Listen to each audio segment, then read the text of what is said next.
Welcome back to True Print for Life. I'm your host, Christina Vera. And I'm your co-host, Maylin Sambois. And today, like always, we have amazing people with us. I am super excited to welcome our great guest, Chef Mieka. And now I'm going to read a little bit of her bio and then I'm going to tell you how cool she is. Okay.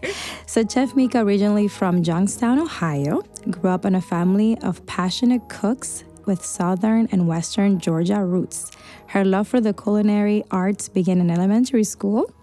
After earning a degree in interior design from the Ohio State University in 2003, she pursued her dream of becoming a professional chef by studying pastries arts at Columbus State roughly 8 years later. Chef Mieka's love for travel fuels her ambition, so much guys, to expand her catering services internationally, and her ultimate dream is to appear in the Food Network. Let's make that happen, audience.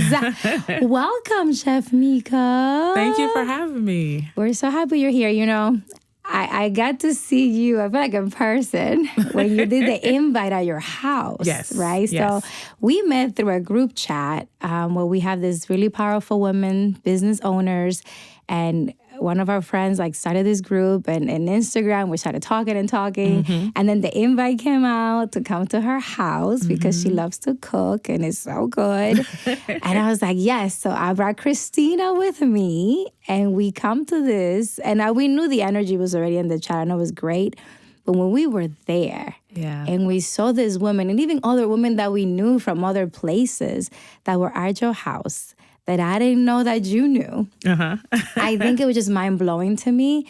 And looking at every one of us, I'm like, man, we're all millionaires, right? Maybe our abundance is not in the bank yet. Right. But I just saw all these powerful multimillionaire women and just the support that was in genuine support for each other that was in that room was to me very moving because that was rare to find. And I was so excited that I got to experience that with Christina, right? So I just wanted to say thank you for that. Yes. And then now we branch out to another chat and we are now in What's Up? And we have the Winner's Circle is cool now. Is that what it's called? I was going to say, I remember it had a really captivating name. Yes. I don't remember what it was. Okay. Yeah, multimillionaire Winner's Circle. And we get to really support each other. And I just want to, hear as how we introduce you into the group and we're going to learn more about you. I just want to say thank you because in that group, whenever anybody's having an event, celebrating something or going through a rough time and we share, the prayers go up, the support goes out. We just had our Golf Classic for Femergy and you were like, I'll buy tickets, I can't go. The other girls bought tickets, they came, they share. And I thought that also is incredible. Yeah. And we want to personally thank you for all the support and creating that group. Well, thank you so much. I'm so glad you're a part of it and you guys are amazing. And I love the work that you do as well.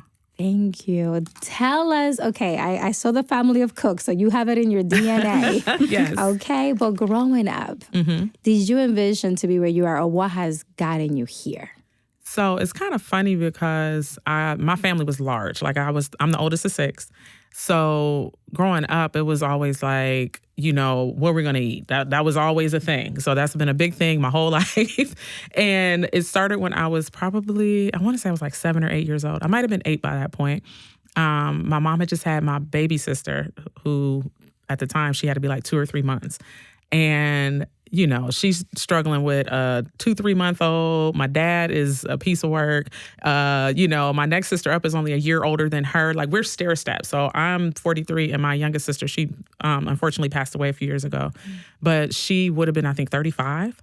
So we were boom, boom, boom, boom, boom. So you got all these little kids running around the house. And I'm going to her Mom, I'm hungry. And she's like, well, go cook yourself. I was like, I want some eggs. I want to scramble some eggs. And she was like, go cook yourself. I don't think to this day that she actually meant that. As an adult looking back, she was really more get out of my face. Right. But I decided to go and try it.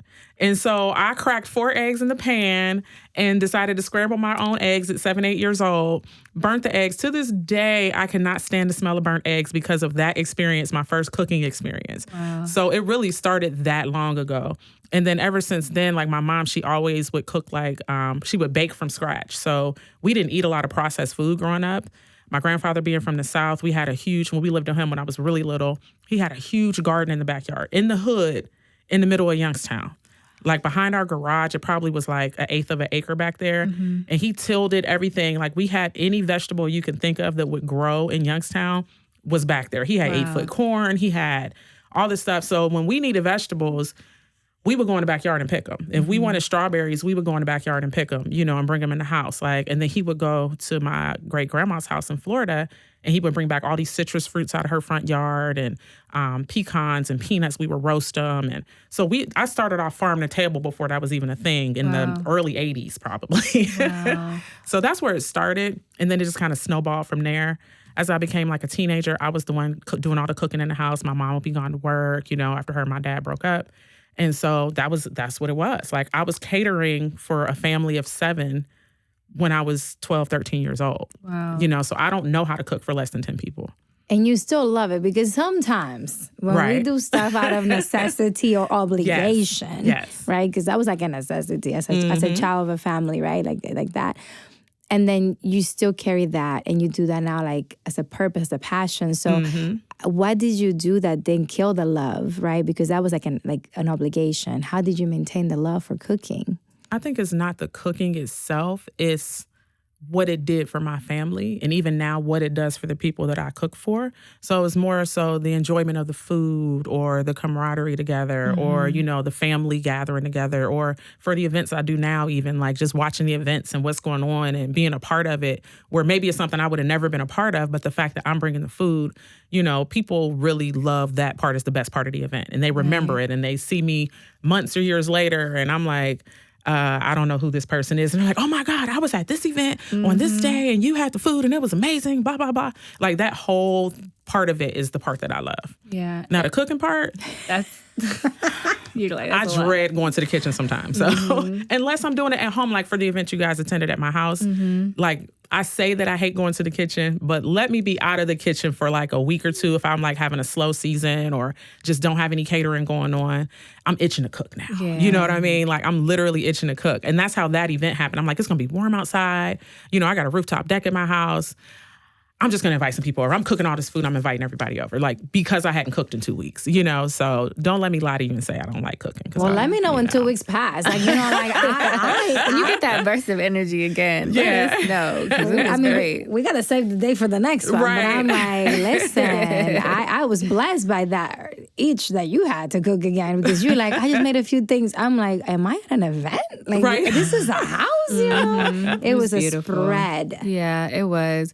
And what I loved most about, as you kind of already alluded to, it's more than just about the food. You are creating community through food. And I saw that play out that evening and hearing even more about your upbringing. Because I know when I first met you, you mentioned like you even had a train because you were on a different career path. Yeah. And you're still in this season of navigating like what's next. And so even having to get to a space of, which I would love to hear more about you kind of initially following, this journey that at some point you felt like this is not my path. Right. And then being able to really starting to build what you are building now. Well, I started off actually, my very first job, ironically, was at Golden Corral in Youngstown. So I still have an affectionate place for Golden Corral as one of my favorite restaurants. Don't shoot me. No, it's not. Golden Corral is fire. I mean, that in Ryan's really was like a staple back in the day for sure. So I still love it. Like, Golden Corral breakfast is unmatched on the weekends. Let me tell you, deep fried bacon is a thing and it's amazing. But anyways, that was my very first job and just learning more about the process of food and everything else. But my mom just put it in my head and, no shade to my mom because, this is the late 90s. Being a chef was not a thing as a career. Like Emerald was the only person on Food Network. Like that was like not a thing yet. So I'm telling her that I want to go to culinary school, in high school. And she's like, no, we're not going to school to be a cook. I had a full academic scholarship through Young Scholars at Ohio State. And she was like, no, you have like a 4.0 plus GPA. You're not going to school to be a cook. And at that time, I'm glad that she did that because at that time, if I would have done that, we wouldn't be sitting here today. Yeah. I mean, that would have been a totally different, who knows where I would have been if I would have taken done what I wanted to do at that time. So, coming to Ohio State and then, doing a degree in interior design, which I was terrified to move to a big city, coming from little old Youngstown. Like Columbus was big to me.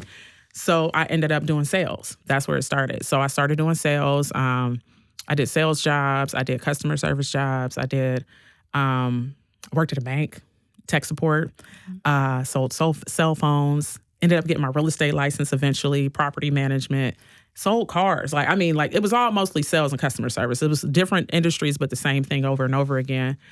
And I hated it. I was really, really good at it.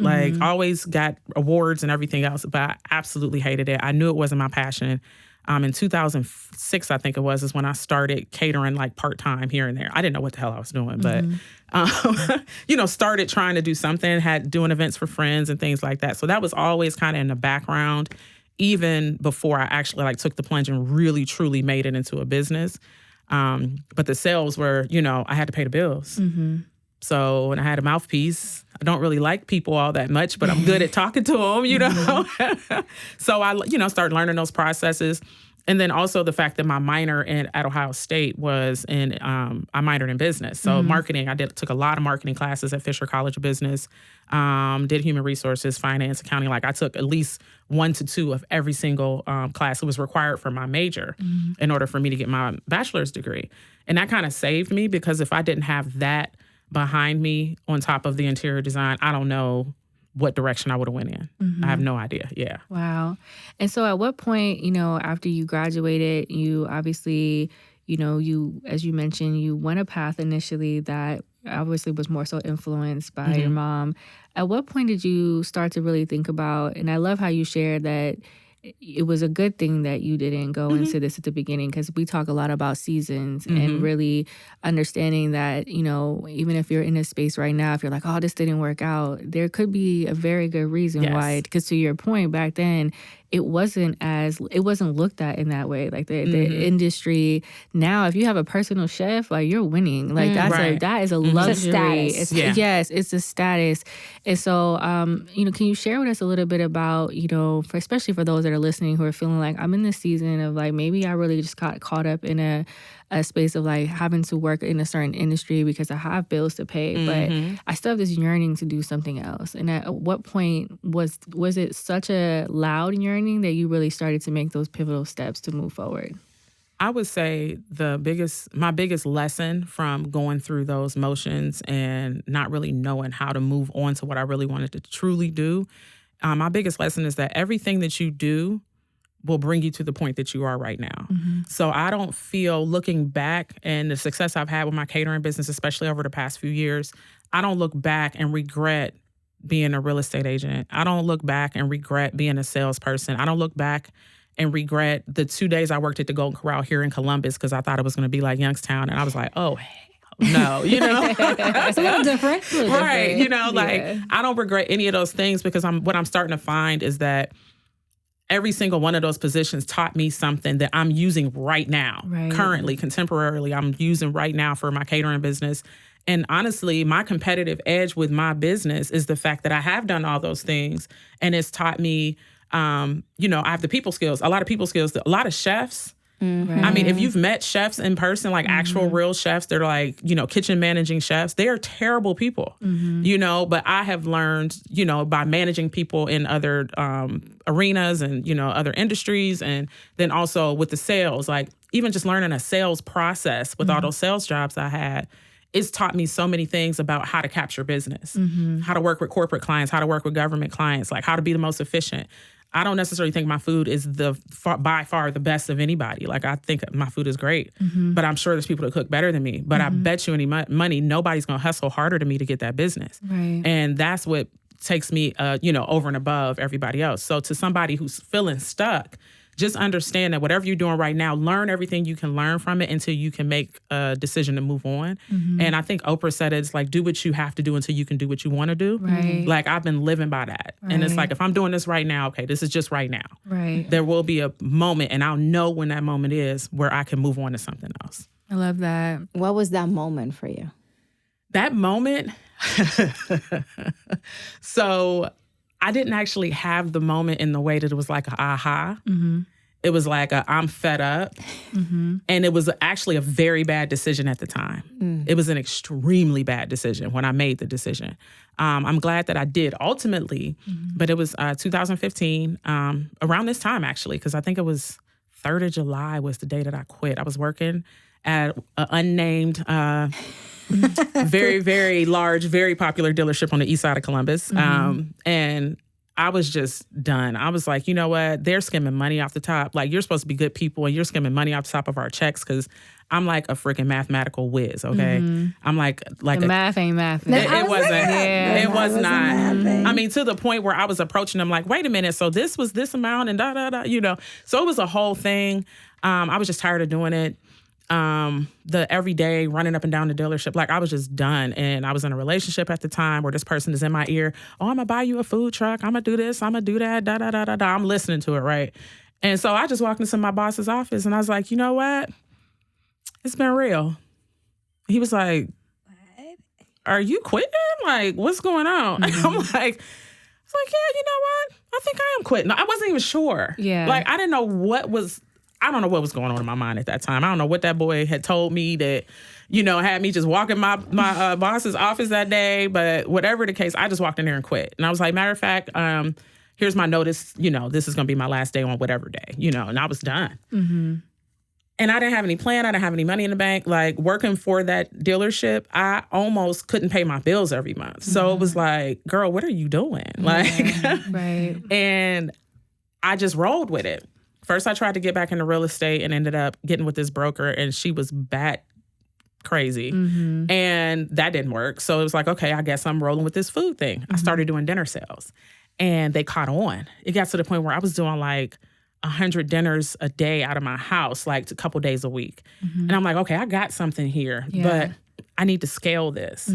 And I didn't know what to do to move forward. And at the time I went to culinary school for a couple of years, quit and didn't take my very last class because I had to go back to work to pay my bills.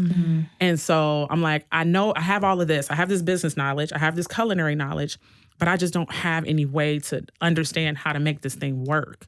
And had a nervous breakdown.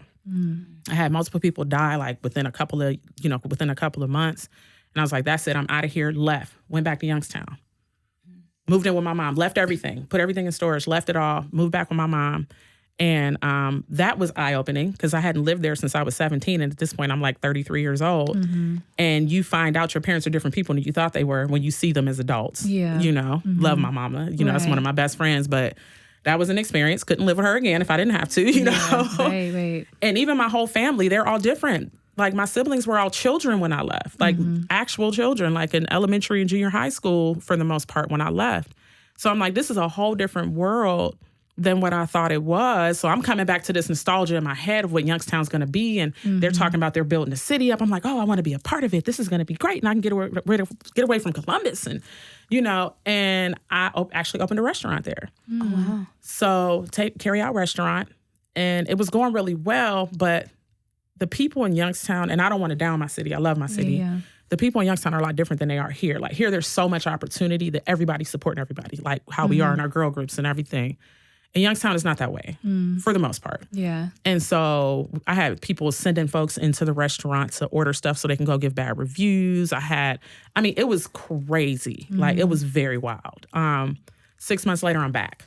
You know, so it was like, okay, now I'm starting from basically homeless. I don't have a place to stay. I mean, I'm staying with one of my friends in her 3rd bedroom. I don't have anything. Car got repoed probably within a month of me moving back. Car got repoed. And so this is all because of the decision I made at the wrong time to run and jump the gun before I had my ducks in a row. So that would honestly be like my biggest advice to somebody is like, don't be in a rush to be grown, as our parents would say. Right. You know, it's a great idea to move forward and do something different, but that will always be there. Right. And you want to wait for the right time for the opportunity. Yeah, absolutely. Wow. So talk to us a little bit about, so you came back, you know, and I really appreciate you just being honest, because I think honestly, there, especially with social media nowadays, they make entrepreneurship feel and like you're on a beach all day. Like it's just this, you know, like just quit your job, and it's like you ain't gonna have nowhere to live. Keep playing these games. No, seriously, because there's nothing wrong, and we say this to people all the time. There's nothing wrong with having a structured 9 to 5. If you really have an earning to build something, you can do that at the same time. Yeah. And where if you are don't feel like, why do I not want to own a business? Like, that's not for everybody. It's not for everybody, yeah. And so I love that you're honest and saying, like, have a plan, you know, and work the plan, even though sometimes you can get us to a point where, like, you know what, I'm about to just quit. And then it's like, well, you better be prepared to deal with the consequences of what comes, because that's still your decision at the end of the day. So I really appreciate you highlighting that. And I think, you know, then coming back here and being able to, you know, really be able to establish yourself in a way that you're like, okay, I'm back. I done been through all the things, and, you know, I've been able to really think about what's next. And so for you, as you were rebuilding, what would you say were some of like the more anchoring pieces to really propel you? Or I don't want to say, because it's not motivation. It's almost like, as you indicated at the beginning, it's a bit of a hustle and a discipline to say, yeah, I'm here right now, but this is not where I'm going to stay. Right. And that's really what it is. I mean, 100%. Just having that discipline to know that there's a reason why you're doing the things that you're doing. And I think if you, and I love quotes from like famous people. That's like a thing for me. But I think Steve Jobs said something similar to like, you know, if you've done the same thing for too many days in a row and you don't like it, you need to change, you need to change it. And that's how you know when it's time to make a move. Like when, you know, if you have a job and it's starting to actually affect your health and it's making you physically ill and, you know, things like that. Like, it needs to be extreme, not just, I don't like being here, my boss getting on my nerves, or I got a bad review, or she lied on me, or, you know, the things I hear from people that I know, you know, and I'm just like, no. You stay where you're at until you can move on to something else. And I think that just understanding that it's a different type of mindset to be an entrepreneur. It is not the same. Like, people think they can, okay, so let's talk about, I'm trying to be like professional, no, say it. You know how I am. Y'all know me a little better now. You're no judgment. There's no judgment here. Like, for instance, this is one of my biggest pet peeves in my industry specifically. There are some amazing cooks, right?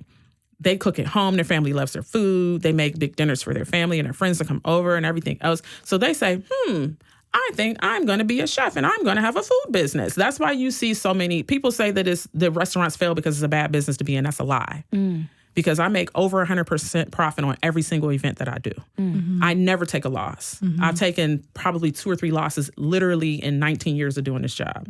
And so what it is if you don't know how to run the business is going to run you. And when it starts running you, you're going to be in survival mode, and you should never operate in any industry in survival mode. Right. So it really makes me almost like angry when people think, oh, I can cook, so now I'm going to go be a chef. Right. And then they come into the spaces that I'm in and other professionals are in, and then they're like blurring the lines. Yeah. And it's like, you really need to understand that the business side is more important than the food. Because how many places have you been where you've had catered food or had food from a restaurant and it was very extra mediocre, but these people get called back every single time and you're wondering why. And they're still in business and they're flourishing and they got more locations and they're getting bigger and you're wondering why, because you're like, well, I can cook better than them. Well, yeah, but your business sense is shitty. So it's like, that's the problem. Do you respond to your emails? Yeah. Like, don't even get me started on that. Did you confirm the contract? Like the business, to your point, it's the business aspect. For me, when I do business with folks, that a process, if you don't have a process, you can't send me an invoice, you can't send me, I will really have to think deep about if I'm going to do business with that particular person. Not that I won't, but it's just, I'm at a space, especially in this time and day, where everybody's busy. So you can't be playing entrepreneurship. Either you really running a business or you're not, and I'm not your client. Yeah, it's either you're running a business or you're acting out on a hobby. Right. And sometimes, dragging other people down with you while you're doing it. And people do that and drag their families into the ground and everything because they don't understand how to run business. So I think if you got that hustle, you got the discipline, and you really, truly learn your craft and learn, like, what do your clients want? Right. That's what I had to learn. When I came back from Youngstown, my decision was, When my aunt says, get the hunks and chunks and not the twos and fews. Like that's go after the big money. Like why work with 10 people at $1,000 a piece when you can work with one person and get 10,000 one time and do the work one time and not do the work 10 times. Right. And once I learned that, I was like, okay, I'm going with corporate customers. I'm going after government customers. I'm going to go after, getting private contracts with companies where, they're calling me back all the time. So even if it is small events, I know they're going to keep calling me back. Like those are the things I started going for. And I had to learn how to work with those people. Yeah. And that was very, very critical. Love that. Do you mentor anyone, right? Because now people see you, and I'm sure people that want to be a chef, right? Because we talk about mentorship a lot. So one, I think it would be, has anybody mentor you, had they, pour into you? And then two, do you have an opportunity yet to mentor someone that may be in the path to becoming who you are today? I would say I don't have a formal mentor, but I have a number of friends and colleagues and also other people that have helped me along the way, for sure. I would never sit here and act like that I just built this all myself. I mean, God, number one, obviously, just following what I feel like, what I feel like he wants me to do, or, like watching the signs, watching the signals. I'm really big into energy. And, I can, tell like, okay, yeah, that's God right there. All right, I'm gonna go ahead and follow that. Right. Like, just feeling like this is the right thing to do, just based off of my spirituality. But yeah, there's a number of people, even in the industry now, that one of them in particular, I love her to death, but if I name her name, she'll be like, girl, don't be telling people. Like that's just how she is. But very popular person in the city, owns a very big restaurant here. Actually, multiple now. But there's a number of people that I try to take. I feel like you can learn from anybody. So I never discount someone and act like they can't tell me something. Yeah. So that's a big thing. As far as me mentoring other people, not formally, and I'd be open to it. But what I've found is I get people often, even recently, that'll be like, oh, well, I got this person and they're trying to get in the industry and they want to blah, blah, blah, blah. I'm like, give them my number. Anything they want to know, I'll give up any game, like anything. I'm not a gatekeeper at all. Like I will literally just say, here, what you need to know. I'll come work with you if I got time. I'll give you whatever information, any of my resources, whatever you need. But I find that people don't want it as bad as they think they do. Right. Because Because when it comes down to time to get real, when somebody's like, okay, so you need help. So what you need help with? Right. What you need? I got it. And then you don't hear from them again. So that's happened several times. Or they want you to call them all day. Yeah. I got shit to do. Like, I can't, I'm not thinking about calling you. You know, like this, literally, I had one about a month or so ago, and I forgot to call. I forgot to put it on my calendar. But you have my number. Somebody introduced us through text. You didn't text me, so you really don't want it. I'm not going to run after you to give you free game. I'm just not going to do it. Right. Like who's interested? Who has the need here? Yeah. Yeah. Yes. Thank you for sharing that. That's very accurate. It's true because I mean, at the end of the day, we're always down to help people, but you can't want something more for somebody else than they want for themselves. Exactly. And it is work, it's consistency, it's discipline, it's showing up.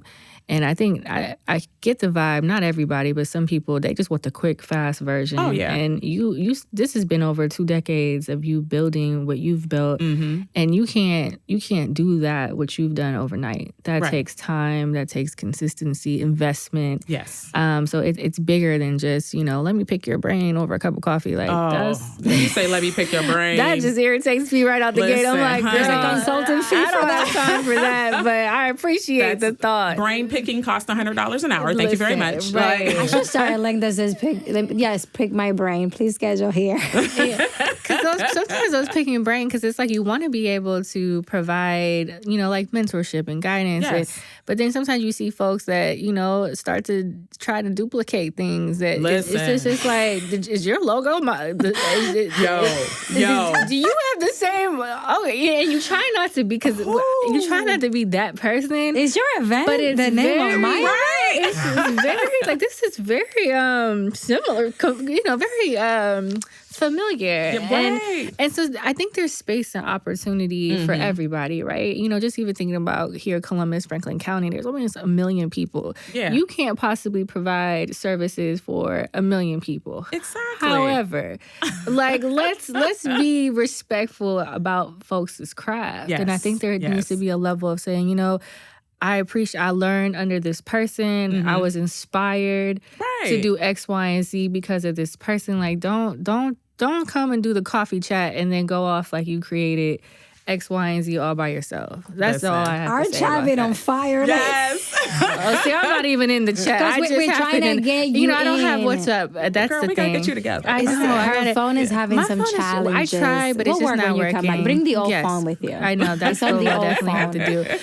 But we're almost at time. But I do have, it went by really quick. I know. But we definitely have to bring you back because I have one piercing question that I want to be able to ask, which Maylin has alluded to this already. You have created this village of women, and thank you for having us as part of the village. Yes. By the way, but I think it's so telling as to who you are and where and we talked about in other episodes, just the power of community, the power of really being able to, like, even if you don't have that familial support, like going out and finding your people. And I think from what I experienced at one time, I'm not in the chats, but I think it's just like, due to technical difficulties. No. I like to say that. I don't feel, but the thing is I don't feel because she'll tell me. So it's okay, cool. Like, but I experienced it. I saw these women come together in your place over a beautiful meal, which, historically, like, families being able to come to the table, especially like culturally, like I think it's the same for the Latino community as it is for the African American. Like, there's something about breaking bread with your family that at the end of the day, no matter what's happening in the world, we are sitting here and we are sharing this meal together. And what I got to see and experience that day is that you were finding ways to really help folks build this village. And even like the intention behind the name of the group, it's also really creating, that intention. Like, we are on $1 million. We're like, and I think I thought that was really powerful. And I just would love just to, quickly hear as to what prompted you to do that. And was it out of not having that or not seeing enough of that? Like, what was that for you? I think one of the big problems let me not say problems, I hate the word problem. Opportunities. One of the big opportunities, and it's actually, a challenge for a lot of entrepreneurs, is Entrepreneur Island. It's an island we all stand on, or if you have a business partner, like you guys probably stand on Femergy Island by yourself, and you feel like you're out in the middle of the ocean, and that there's nobody really that can truly understand what you're going through. Or maybe it's not your business specifically. Maybe it's your business plus your home life, like trying to be, a wife or a mother or whatever, and trying to manage that while also managing even just a regular job, a 9-to-5 job, a traditional job. I think there's so many islands that we stand on, especially as women, especially our age in the 30s to 40s. We stand on so many islands by ourselves. And I stood on islands for probably over a decade and really crumbling inside constantly while trying to hold everything up and look strong all the time and look like I don't have any issues and I'm able to take care of everything. And it started with our friend Ella. She had a brunch January of 2024. And I don't network. I hate it. I hate small talk. It's the ADHD diagnosis from 1985 that my mom just told me about last year. I'm like, Ma, you could have told me I had autism. I would have been able to navigate through life better. But basically started there where I was like, made this conscious decision to start networking and meeting people and being in these types of groups. I hate girls groups. I despise, literally, because they've always been fake. But I feel like when you get around a bunch of real people that have positive energy, that's an opportunity to build a community there. Right. It has to be positive energy. It has to be the right people. And I'm very strategic. There's a number of people I could have invited that day that I made the decision not to, just based off the fact that I'm like, you know what? I truly know who this person is, and they're a good person, but not good for this. And I'm very strategic when I'm, putting people together. And I think a lot of it started growing up in a large family, being used to having people around me, whether I want to beat them up or, whatever. They were still my family around me, and growing up around a lot of different cultures. Like 3 of my best friends growing up were Latinas. So like I grew up, like they knew I learned Spanish. They were like, their parents wouldn't speak English to me. Not knowing what a Muslim was, but the Abdullahs across the street would let me come in their home. I didn't understand why their mom covered her face when she went outside, but I just knew that Mrs. Abdullah, that she didn't, show herself. And then I come in the house, I'm like, I'm 3'4", like, she has pretty hair. She's really pretty. Why doesn't she show it? Not understanding it, but looking back, like all these things shaped like how I interact with different people and especially with different cultures. And it made it a lot easier just knowing that there's other people out there that can understand you the same way you understand them, even if you're different. I love that. Well, thank you so much for your time today. I feel like we didn't even get to scratch all the surfaces. You're so fascinating. Yes, but we will definitely have you back for sure to hear about just new projects, anything that the carnivals, all the things. Oh yeah, carnival. I just got back from carnival in Bermuda, y'all. Listen, I had to starve for 2 weeks to get in that costume. I know that's right. I love. I mean, you have to do that. I think that when you have those spurts, I keep trying to convince myself right now, like just put it on the credit card. I don't know. I'll figure it out later. I sent you a video last night. I haven't watched it yet. Please watch it. Okay, I'll watch it. And I'm going to Barbados for my birthday. Y'all will be invited. Oh, so. I'll definitely. When is this? November. Okay. Yeah. Okay. I feel like my abundance should arrive to the bank account at that time. Yeah. Hey, you heard it? We have it that time. Yes, please. October 30th will be great. That would be so great. Yes. Well, thank you so much, Mieka. We appreciate your time, your energy, your gifts to not only the folks that you feed, but your community. You're feeding in multiple ways, physically and, literally and spiritually. So we thank you for that. And as we close every episode here at True Print for Life, we always like to remind our listeners that it is bigger than them. Yes. And so we will like to close that with you here today. It's bigger than you. Thank you so much for listening today. We're excited and we hope that you follow us on Instagram, True Print for Life, YouTube channel, also True Print for Life. And make sure that you share, like, watch our videos. Make sure that you follow us on all streaming platforms.